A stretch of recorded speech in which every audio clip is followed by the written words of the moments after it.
Hello दोस्तों Disney plus Hotstar पे दया नाम का एक तेलुगु शो रिलीज हुआ है। टोटल यहाँ पर 8 एपिसोड हैं और सभी एपिसोड्स की लेंथ लगभग वही 20-25 मिनट के 30 मिनट के आसपास है। एंड ये एक जानने वाली बात ये भी है कि ये शो बंगाली शो तकदीर का ऑफिशियल तेलुगु रीमेक है, जिसको होइचोई पे रिलीज किया गया था। कब रिलीज हुआ था मुझे नहीं पता, वहाँ पर क्या था क्या नहीं था मुझे कुछ भी नहीं पता था। एंड इवन मैंने इस शो का दया का टीजर ट्रेलर कुछ भी नहीं देखा था, तो मैंने जीरो एक्सपेक्टेशन के साथ इसको देखा एंड मुझे इसके बारे में कोई भी जानकारी नहीं थी। लेट मी टेल यू दोस्तों यार, काफ़ी एंगेजिंग था स्टार्ट से ही। स्टार्ट में जो चीज़ें हुई पहले 2 एपिसोड में वो कुछ काफ़ी अच्छी थी।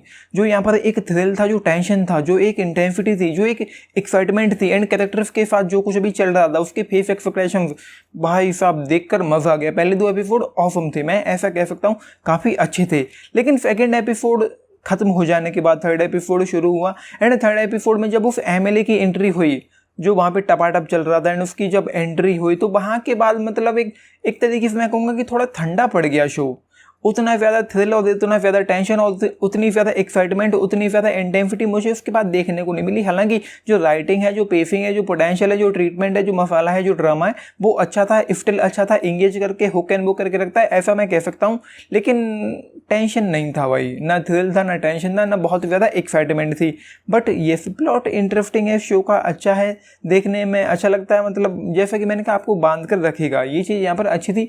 तो स्टोरी लाइन कुछ यूँ है कि ये शो दया नाम के एक ट्रक ड्राइवर पर फोकस्ड है, जो एक फ्रीफर वैन ड्राइवर है, जो फ्रीफर वैन को चलाता है। जिसमें एग्जाम्पल के लिए मैं आपको बता दूं कि मतलब कोई भी किसी भी तरह की कोई ऐसी चीज़ जो आम नॉर्मल वातावरण में ख़राब हो जाए, जैसे कि कोई डेड बॉडी हो सकती है या वो एक डेड बॉडी लेकर जाता है, किसी की डेथ हुई थी एंड उसके अलावा वो मछलियों को ले जाने का काम करता है, यहाँ से वहाँ ट्रांसपोर्ट करता है, तो उसके लिए फ्रीफर वैन की ज़रूरत पड़ती है।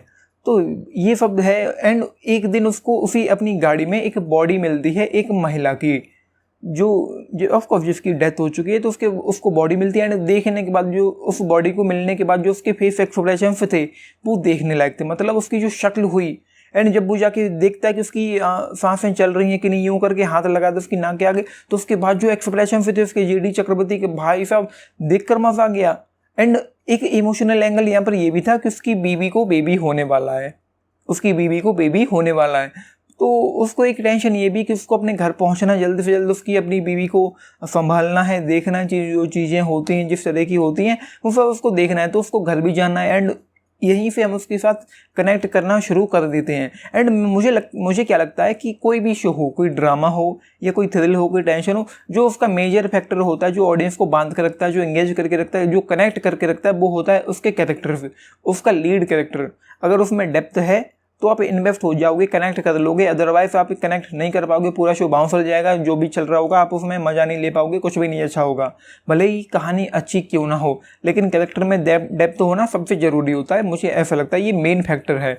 तो कैरेक्टर में डेप्थ है, यहाँ पर उस दया के किरदार में डेप्थ है, तो वो चीज़ अच्छी थी एंड उसी वजह से मैं ईजिली स्टार्ट से ही बहुत आसानी से मैं इसमें इन्वेस्ट हो गया, कैरेक्टर्स में इन्वेस्ट हो गया था।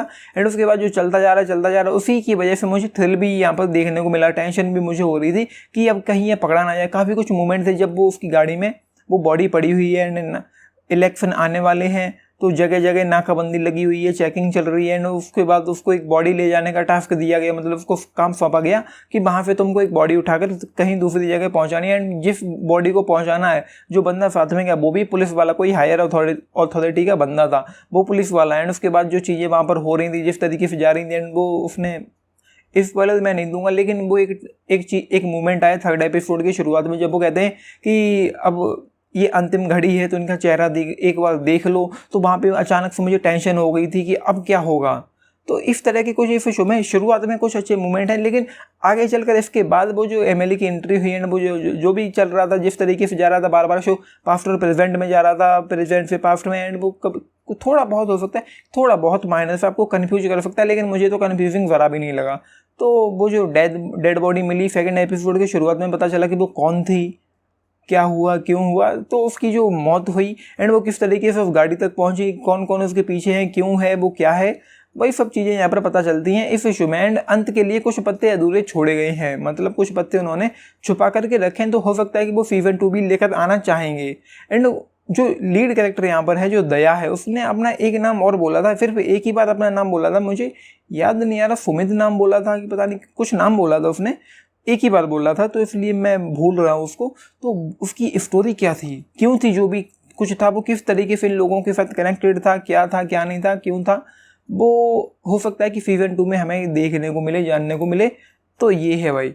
बाकी एक्टिंग की मैं अगर बात करूं तो सबकी अच्छी, स्पेशली जेडी चक्रवर्ती की एक्टिंग मुझे ऑसम लगी। यहाँ पर बेहतरीन परफॉर्मेंस देखने को मिली उनकी, एंड उनके जो फेस एक्सप्रेशंस थे वो कमाल के थे। एंड उनका जो फ्रेंड था उसकी भी अपनी अच्छी लगी, उनका जो बीच एक बॉन्ड था, एक इमोशनल कनेक्शन था, वो कुछ अच्छा था। तो ये थी। एंड उसके अलावा यहाँ पर कुछ अच्छे खासे ट्विस्ट एंड टर्न, एंड जैसा कि मैंने कहा पेसिंग फील नहीं होती, पेसिंग अच्छी है, एंगेजिंग है, इंटरेस्टिंग है, बांध कर रखती है। एंड जो लेंथ है वो ज़्यादा नहीं है, एपिसोड्स ईजिली निकलते हुए चले जाते हैं।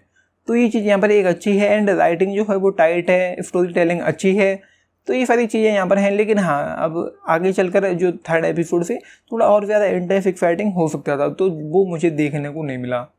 तो ये है। बाकी यार शो काफ़ी अच्छा था, मैं ऐसा कह सकता हूँ। एक अच्छा खासा यहाँ पर थ्रिल है, अच्छा खासा थ्रिल देखने को मिलता है। जो जो चीज़ें रिवील होती जाती धीरे धीरे वो कुछ अच्छा था। तो ये है भाई, मुझे पसंद आया कहीं ना कहीं। देखते हैं कि सीज़न 2 जब आएगा तो क्या निकल कर आएगा, तो ये देखने वाली बात होगी। तो बाकी के जो एक्ट्रेस है, राम्या नम्बिशन है, वो कविता नायडू जो बंदी थी, एंड शबाना जो उसके साथ घूमती, उसका जो फ्रेंड था। तो एक्टिंग लगभग सभी की अच्छी है, लेकिन जेडी चक्रवर्ती की एक्टिंग मुझे टॉप नॉच लगी यहाँ पर सभी के मुकाबले।